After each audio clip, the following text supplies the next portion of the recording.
వచ్చేది కాదు. ఆ రోజు భయపడుంటే రాయలసీమకు నీళ్లు వచ్చేటివి కాదు, మీ కష్టాలు తీరేటి కాదని చెప్పి కూడా నేను మీకు తెలియజేస్తున్నా. ఒక్క ఉదాహరణ మీరు గుర్తుపెట్టుకోండి.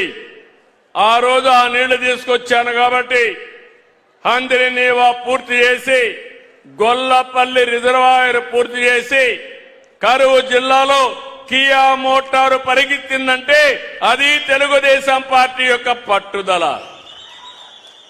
నీళ్లుంటే ఇండస్ట్రీస్ వస్తాయి, నీళ్లుంటే పంటలు పండుతాయి, నీళ్లుంటే ఇబ్బందులు లేకుండా ఆనందంగా ఉంటామని చెప్పి కూడా నేను మీకు తెలియజేస్తున్నా. ఈ రోజు కూడా నేను ఆలోచిస్తున్నాను, నదుల అనుసంధానం జరగాలి, రాయలసీమకు నీళ్లు రావాలి, ప్రతి ఎకరాకు నీళ్లు రావాలి. ఈరోజు 225 లక్షల మెట్రిక్ టన్నులు పండ్లు పండిస్తున్నాం. రాబోయే 4-5 ఏళ్లలో 500 లక్షల పళ్ళు రాయలసీమలోనే పండేట్టుగా చేసే బాధ్యత నాది. ప్రపంచానికే హార్టికల్చర్ హబ్ గా చిరునామాగా ఈ రాయలసీమ ఉంటుంది. అలాంటి వదిలిపెట్టి ముచ్చుమర్రు ఉంది, పోతిరెడ్డిపాడు ఉంది, ఇవన్నీ ఉంటే పర్మిషన్ లేకుండా రాయలసీమ లిఫ్ట్ ఇరిగేషన్ పెట్టి కక్కుర్తి డబ్బుల కోసం కక్కుర్తిపడి ఈరోజు ఎన్జీటీ స్టాప్ చేస్తే తిరిగి నా మీద బురదేసే పరిస్థితికి వస్తున్నారు. నేను అందుకే మిమ్మల్ని అందరినీ ఒకటే కోరుతున్నాను, ఈరోజు మనం చేసిన పనులన్నీ ఒక్కసారి మీరు గుర్తుపెట్టుకుంటే 5 ఏళ్లలో లేకపోతే చరిత్రలో రాయలసీమలో ఏ ప్రాజెక్టు జరిగినా దానికి కారణం తెలుగుదేశం పార్టీ తప్ప ఇంకొకరు కాదు. ఇక్కడికి వచ్చినప్పుడు నాకు ఎప్పుడూ జ్ఞాపకం ఉంటుంది, బివి మోహన్ రెడ్డి గారు ఎప్పుడూ నన్ను వదిలిపెట్టేవాడు కాదు. మన నాయకుడు ఎన్టీ రామారావు గారు ఉంటే కూడా ఆయన్ను వదిలిపెట్టేవాడు కాదు.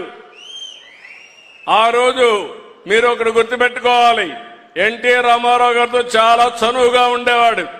అవసరమైతే ఇంటిలోకి ఎంటర్ అయ్యే చొరవ ఉండే నాయకుడు బివి మోహన్ రెడ్డి గారని చెప్పి నేను మీకు తెలియజేస్తున్నా. ఇప్పుడు జయనాగేశ్వర రెడ్డి గారు ఉన్నారు, ఎప్పుడు నా వెనకన పడేవాడు.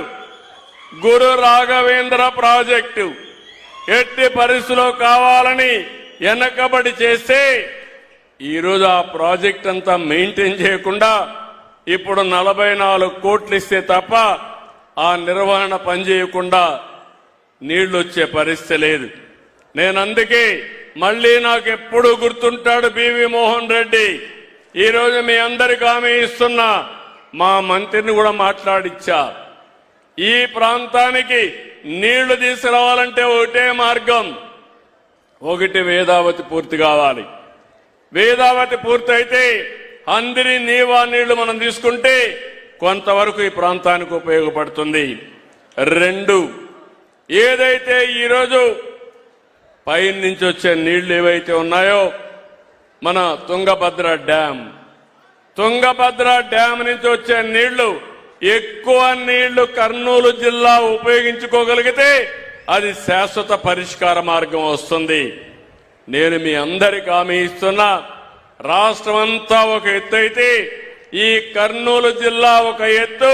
ఇది ఒక సవాలు అయినా అధిగమించి మీకు నీళ్లు ఇచ్చే బాధ్యత నాదని మరొకసారి హామీ ఇస్తున్నా.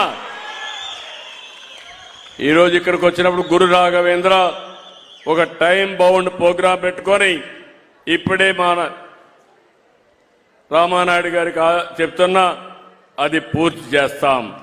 ఇంకో పక్క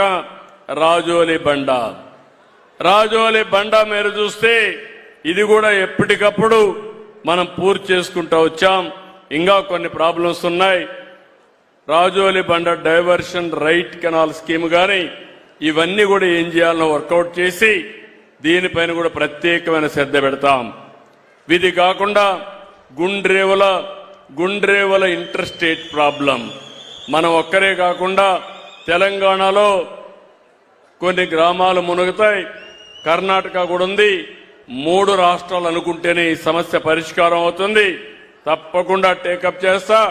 నా చేతల్లో ఉండే పనులు ఈ రోజే ప్రారంభిస్తా.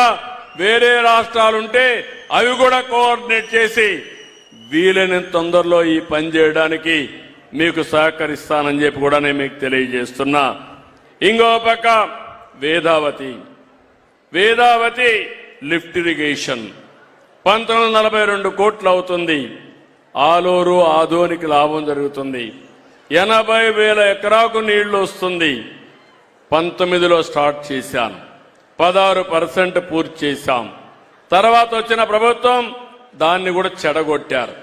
అవసరం లేదని పరిస్థితిలో రద్దు చేశారు. ఇప్పుడు మాట్లాడుతున్నారు అధికారం పోతే రాయలసీమలో దగ్గర 120 ప్రాజెక్టులను శాంక్షన్ చేసి అవన్నీ రద్దు చేశారు. ₹1 ఖర్చు పెట్టకుండా వీళ్ళు మాట్లాడే పరిస్థితికి వచ్చారు. వేదావతి నేనే ప్రారంభించా. మళ్లీ చెప్తున్నా, వేదావతిని పూర్తి చేసే బాధ్యత నేను తీసుకుంటానని మీ అందరికీ హామీ ఇస్తున్నాను. ఈ ప్రాజెక్టులన్నీ పూర్తి చేస్తే చాలా వరకు సమస్యలు పరిష్కారం అవుతాయి. ఉండు తమాషాలాడుతున్నావు. చెప్పాను కదా నీకు ముందే నేను వాయిస్తానని.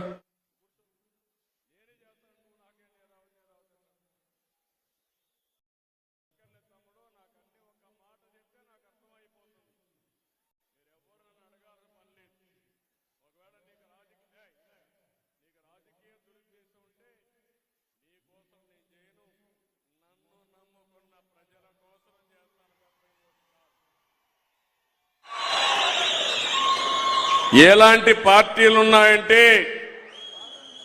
ఇప్పుడు మనం అందరం ఉన్నాం, ఎవడో ఒకళ్ళు వేస్తారు.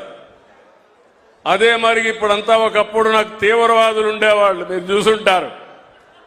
కడాన తీవ్రవాదుల పైన పోరాడాను. నా స్వార్థం కోసం నేను పోరాడలేదు. ఆ రోజు హైదరాబాద్ చుట్టుపక్కలంతా తీవ్రవాదులుంటే తీవ్రవాదుల సమస్య వల్ల హైదరాబాద్ కూడా అభివృద్ధి కాదు.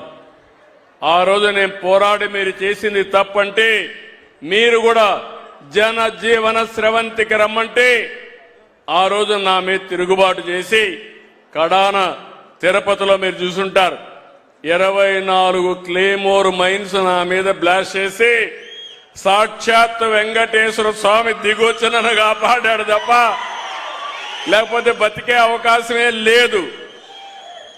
అది నా భక్తి, అది నా కమిట్మెంట్ కూడా. మనందరికీ కొండే వాళ్ళందరికీ ముస్లింస్ అంత సోదరులు ఉన్నారు. వాళ్ళు ఎప్పటికప్పుడు మక్కాకి వెళ్తారు, మసీదుకి వెళ్తారు. హిందువులంతా దేవాలయాలకు వెళ్తాం, వెంకటేశ్వర స్వామి దగ్గరికి వెళ్తాం. అవునా కాదా అని అడుగుతున్నా. అవునండి, చేతుల పైకెత్తండి.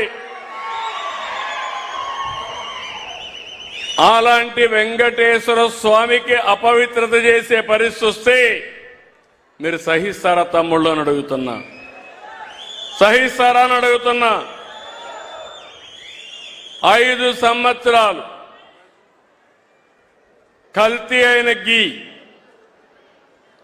బాధేస్తుంది.